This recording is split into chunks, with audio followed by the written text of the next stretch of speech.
지난 2004년 7월 8일 새벽 시간 서울 성동구 용답동에 위치한 다가구 주택 3층에서 살인 사건이 발생했습니다.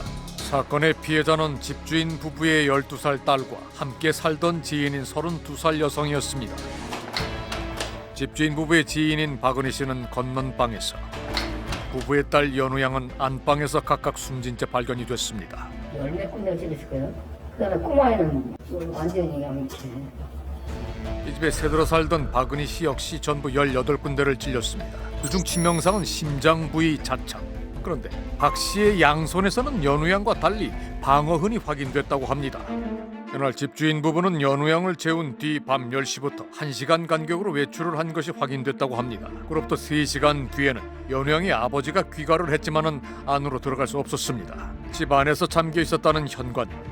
내내 박은희 씨를 깨웠지만은 이미 사건이 벌어진 뒤였습니다. 지하철역과 가까워 다가구 주택이 밀집된 위치에 자리했던 사건이었죠. 당시의 충격은 이곳에 뚜렷한 흔적을 남겼습니다. 그날 범인이 남긴 흔적들 중에 피 묻은 수건이 있었습니다. 뭔가에 의해 창살 5개가 잘려진 방범창에서는 범인이 범행 당시 장갑을 낀 흔적이 확인됐습니다. 그런데 아래층인 2층 베란다 지붕에서 전부 5개의 발자국을 찾아낸 겁니다.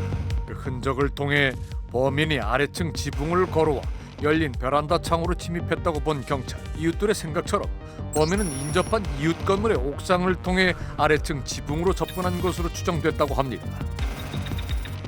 그가 신었던 신발은 사건 발생 시점으로부터 6년 전 생산돼 동대문 시장에서 판매됐던 제품으로 사이즈는 280mm로 확인됐습니다. 기울어진 플라스틱 지붕을 통해 홀로 집 안으로 침입했던 범인. 우리는 사건이 나면 제일 먼저 가족부터 의심하잖아요. 쭉쭉쭉 나가다 보니까 이제 가 나온 거 아니에요.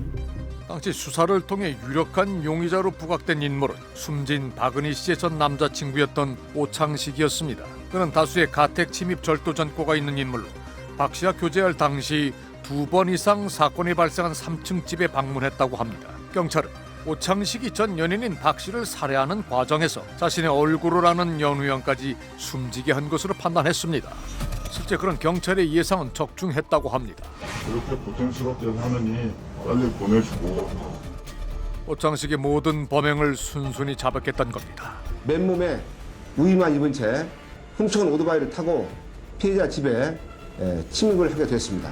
그런데 박은희 씨 전 남자친구였던 오창식에게 법원이 무죄를 선고했던 겁니다. 그 내용을 보면 자신의 어머니가 무속인임을 안 뒤 연인이던 박은희 씨가 이별을 고했는데 그 이유가 박 씨와 함께 사는 연우 양의 어머니 때문이라고 생각했다.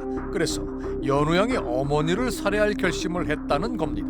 하지만 살해당한 사람은 박 씨였던 상황. 경찰 사회조사관이 이제 전면 부인을 했었거든요. 근데 갑자기 자백을 해요, 이 사람이. 부인을 했던 피신 조서랑요. 자백을 했던 그 피신 조서, 제가 알기로는 같은 날이었거든요. 범행 동기와 범행 결과가 너무도 상이하고 부인과 자백의 간격이 참으로 짧았다는 겁니다. 사실상 사건의 유일한 증거였다는 자백. 용답동 부녀자 살인 사건의 피고로 법정에 선 오창식은 수사기관에서 한 자백과 현장 검증을 모두 부인했습니다. 이례적으로 검찰 조서 역시 증거 능력이 없다고 판단한 재판부는 그에게 무죄를 선고했습니다. 그런데 범인이 아니라면 결코 알 수 없는 부분까지 자백했다는 오창식. 그중 하나가 침입 경로와 도주 경로에 대한 진술인데, 그는 사고 현장과 인접한 인근 건물 중 뒷집 옥상을 통해 접근한 뒤 아래층 지붕을 걸어 침입했다고 설명했다고 합니다. 실제 경찰은 아래층 지붕에서 족족 5개를 발견한 바가 있습니다. 발견 당시 컴퓨터 방에 있던 방범창에 창살 5개가 잘려져 있었는데 현장 사진도 보지 않은 오창식이 도주 경로로 언급한 건 역시 이 방범창이었다고 합니다. 그런데 이 방범창에 범인만이 알 법한 비밀이 숨어 있었다고 합니다. 이쪽을 많이 의심했어. 일로 들어오지 않았나. 그런데 뿌리 흔적이 이 바닥하고 패턴이 완전히 다르지.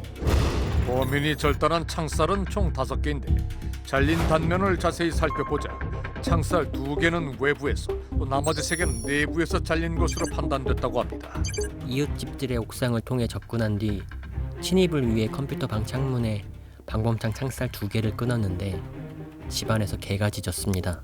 이웃집 옥상에서 20분간 기다리다 베란다 창문이 열려있는 걸 보고 그곳으로 침입했습니다. 범행 이후 나머지 3개의 창살을 자른 뒤 방범창으로 도주했다는 겁니다. 오토바이 타고 가는 그 목격자들이 찾았다니까. 그런 게 맞으니까. 목격자는 누군가 급히 계단을 내려가는 인기척에 밖으로 나와 본 사건 현장 뒷집에 살던 인물이었습니다. 그래서 저희 옥탑방 문을 안 잠고 살았거든요. 노트북이라도 훔쳐갔을까봐. 그래서 제가 뛰어나간 거거든요. 늦은 새벽 시간 30분 간격으로 외부 계단에 센서 등이 켜져 도둑을 의심했던 뒷집 남자. 서둘러 집에서 나와본 골목 끝에는 오토바이 한 대가 있었고 그 곁에 누군가 있었다고 합니다. 오토바이도 어두운 색깔이었던 걸로 기억하거든요. 그리고 우비도 어두운 색깔을 입고 있었고 후드를 쓴 거는 정확하게 기억이 나고요. 레인코트를 입은 그 남자는 5분여간 그곳에 머물다 오토바이를 타고 빠른 속도로 사라졌는데 남자의 오토바이는 번호판이 없었으며 뒷좌석에 노란색 바구니가 장착돼 있었다고 합니다. 공교롭게도 사건이 일어난 그날 오후 새 운동화를 신은 오창식은 번호판이 없는 자신의 오토바이를 서초동에 버린 것으로 확인됐다고 합니다. 노란색 바구니가 달린 오토바이를 말입니다. 오창식의 수상한 행적은 사건 당일 그를 만난 친구를 통해서도 확인했다는 경찰. 오토바이를 팔았고 곧 중국으로 갈 거라고 했습니다. 사건 당일 밤 오창식의 부탁으로 제 차에 짐을 실어 오창식 어머니 댁으로 옮겨졌습니다. 사건 당일 자신의 행적이 수상해 보였다는 점을 인정하는 오창식. 하지만 자신의 입장에서는 그런 식으로 행동할 수밖에 없었다는 게 그의 설명입니다. 그런 것도 어머님한테 들었어요. 어찌됐건 나한테 조사는 올 거고 도둑놈이 내 집에 경찰 올 거 뻔히 알면서 그걸 가지고 있을 수도 없잖아. 그냥 그 사람들은 짜맞추기 한 거죠. 먹잇감으로 좋잖아요. 저는. 사건 당일 어머니를 찾아왔던 경찰이 전 연인이던 박은희 씨의 죽음을 전해줬다는 게 오창식의 주장입니다. 경찰이 사고 현장 아래층 지붕에서 찾아낸 범인의 족적과 자신을 연결시킨 대목도 억지스럽다는 오창식. 범행 당시 범인은 사고 시점으로부터 6년 전 동대문 시장에서 판매한 운동화를 신고 있었습니다. 그 사람들 뭐 동대문에서 사니 어쩌느니 그러는데 도둑질해서 뭐 그렇게 해서 하는 놈이 뭐 동대문에서 그런 싸구려 신발 신었다는 것도 말이 안 되지 않느냐. 사실 이 부분이 중요합니다. 경찰이 현장에서 찾아냈던 족적의 크기는 280mm였습니다. 근데 현장에 찍힌 발적 280이었거든요. 저는 260. 선생님 키 어떻게 되세요? 저는 170도 채 안 될 거예요. 168인가? 아래층 지붕에 범인이 남긴 족적은 그의 키를 추정할 수 있는 단서이기도 합니다. 지금 280mm의 신발 사이즈를 신는 사람의 실제 발 길이는 266mm 정도로 계산을 해낸 거예요. 대입을 해봤을 때 179.3cm 정도 될 거다. 수학적으로 볼 때 해당 족적을 남긴 남성의 키는 약 179cm로 계산이 됩니다. 당시 용의자였던 오창식과는 약 11cm 이상 차이가 납니다. 실제로는 발의 너비가 다양하다 보니 170에서 177cm 키의 남성들이 해당 사이즈를 주로 신는다고 합니다. 하지만 오토바이에 탄 남자는 25세에서 27세 정도였고 키가 178cm 정도로 보였습니다. 경찰이 매우 중요한 증인으로 생각했던 목격자는 범인이 오창식보다 10cm 더 큰 인물로 기억하고 있었습니다. 이제 진짜 주인공을 무대에 올릴 차례입니다. 그날 새벽 지붕을 타고 3층 높이의 집에 침입했던 범인. 그는 피해자들이 잠에서 깨지 않을 만큼 매우 짧은 시간 안에 범행을 끝냈습니다. 이 경우는 거의 이 집만을 목적으로 한 여기 들어가야만 해. 그러면 왜 이 집이어야 했을까? 결국은 사람 아니겠는가? 살인 이 자체가 이 범죄의 목적일 가능성이 높다. 그런데 숨진 연우 양이 동생처럼 여기고 사랑했다는 반려견 까미. 걔 지순이가 죽인 건데 걔도 내가 알기로는 100군데씩 했을 거예요. 까미와 범인의 마지막 시간 속에 우리가 알고 싶던 중요한 얘기들이 담겨져 있을지 모릅니다. 동물 행동 심리 전문가는 고스란히 재현된 그날의 흔적들 속에서 침대에 남겨있던 까미의 배설물부터 주목합니다. 지금 이 정도의 변이라면 사건이 이제 발생이 되고 개의 공포감이 굉장히 컸을 때 뛰면서 침대에 남기지 않았나. 개들이 공포감이나 두려움 뭐 이런 상황에서는 사실 많이 숨습니다. 위기 시 주로 가구와 벽의 틈과 같이 좁은 공간으로 숨는다는 개의 습성. 실제 현장 사진을 보면 TV를 올려뒀던 금고 뒤편과 벽 사이에 혈흔이 남아 있습니다. 건넌방 금고 뒤쪽 벽을 시작으로 낮은 위치에서 이어지는 혈흔들. 까미가 남긴 흔적은 건넌방의 벽을 따라 기역자 형태로 분포되어 있습니다. 전문가는 발견 당시 사선으로 놓여있던 침대가 원래 두 벽면 가까이 놓여 있었고 까미가 침대와 벽 사이의 틈을 이동하는 과정에서 범인으로부터 수해 공격을 당한 걸로 추정합니다. 그 과정에서 범인을 물거나 활키웠을 까미에게는 그의 DNA가 남았을 가능성이 높습니다. 물리거나 긁히지 않을 수가 없는 상황은 분명합니다. 지금 제가 이제 뭐 이런 옷을 입고 있지만 안쪽에선 상처가 100% 날 수밖에 없거든요. 그날 까미가 범인에게 남겼을 흔적. 경찰의 용의선상에 올랐던 이들 중에 수상한 상처가 있었던 인물은 없었을까? 그런데 그리고 그 뒤에 집 걔가 의심스러운 사람이었어. 해킹 작업이 있었다고 들은 것 같기도 하고. 원래 용의자는 걔였어요. 목격자. 지금껏 목격자로 알고 있었던 뒷집 남자의 몸에서 확인됐다는 수상한 상처들. 경찰 서류에 따르면 사건 직후 뒷집 남자를 조사했는데 그의 오른팔과 오른다리에 활키어진 상처가 있었다고 합니다. 발사해줬던 그 사람이 그 일치했던 걸로 알고 있어요. 그리고 혐오도 거기서 발견이 됐잖아요. 가장 유력해 보이죠, 제 입장에.